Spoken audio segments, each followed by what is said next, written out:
even Abraham said, well, Paul points out, if Abraham had considered that this was the actual land he was going to get, he would have gone back home. He was looking for. Don't you think in Hebrews it's like, and they look? I want to hear from Brother Timothy here too, and let me make a sort of biblical philosophical case again. I want to read something real briefly, and then we'll continue here. Here, listen to this. This is a case against eternal torment through biblical philosophy. Let's say, I'll say it that way. Okay. I'm going to read about 4 paragraphs. Okay. There's yet another angle to this question that must not be overlooked. The postulate of an eternal paradise and an eternally coexistent hell, introduced from Platonism into the religious thinking of sections of Judaism and Christianity, presupposes the metaphysical dualism of 2 eternal and incompatible principles that potentially would be, always were, and always will be, this idea of heaven and hell being an eternal place of existence, which notions sprang out of pagan ethnic religions such as Persian Zoroastrianism. But such a concept is utterly foreign to Scripture, both Old and New Testament alike.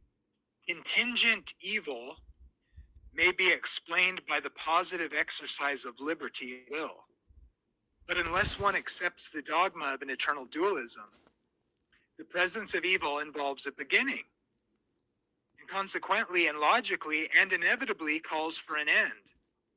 Eternal sinning and eternal suffering are contrary to the testimony of Holy Writ. To hold that the final result of the wrong exercise of human freedom means the perpetual revolt and eternal suffering of a given number of creatures automatically involves the notion of the eternal duration of an evil principle and a state of unending rebellion against God and good, and thus an infinity of evil is eternally opposed to the infinity of good. But to hold to such a theory is to inject an alien pagan dualism into the true concept of the supreme being. According to Scripture, there is only one absolute, infinite, omnipotent, one God, the eternal I Am, who alone has immortality, 1 Timothy 6:16. And the day is verily coming, according to the Holy Writ, when he will be all in all, 1 Corinthians 15:28. Opposition will have ceased and passed forever. The deducible conclusion from such an inspired postulate is that of the end or ultimate extinction of the devil and the principle of evil, and all who persist in following him. When God is all in all, sin and death will be no more, and there will be no place for any beings, celestial or human, who are without right moral relation to God. The concept of the eternal torment of the wicked involves a shocking calumny against both the justice and the very nature of God, as revolting upon mature thought as it is dangerous and unbiblical. And the dogma of indefeasible immortality for man is to assign to the soul the impossibility of neither beginning nor end, such as the Neoplatonic Christian philosopher Origen of Alexandria held, which is perilously akin to pantheism, the original source of this perverted concept. As might be assumed, Old Testament eschatology is simple, logical, and majestic, without a single element detrimental to the loftiest concepts of the deity and the divine philosophy of history, and with nothing to revolt the moral senses, nothing of the weird extravagances replete in pagan speculation and myth. And the New Testament evidence only intensifies the noble view. Moses, okay, I'll leave it there.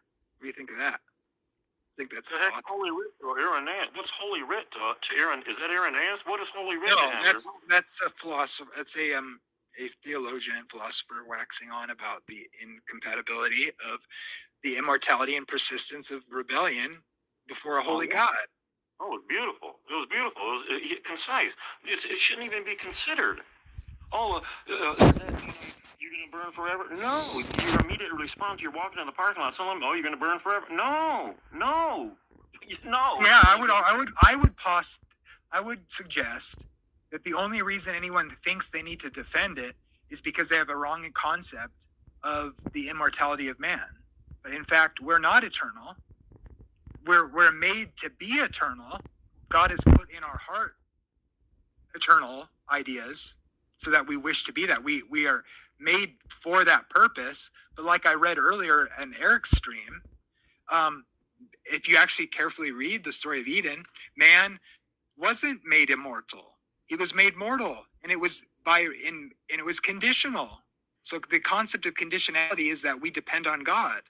And it was that we rebelled against God, that we temporarily lost right to the tree of life. And its removal actually took away that provision which afforded us immortality as a gift, which was dependent on the provision of God.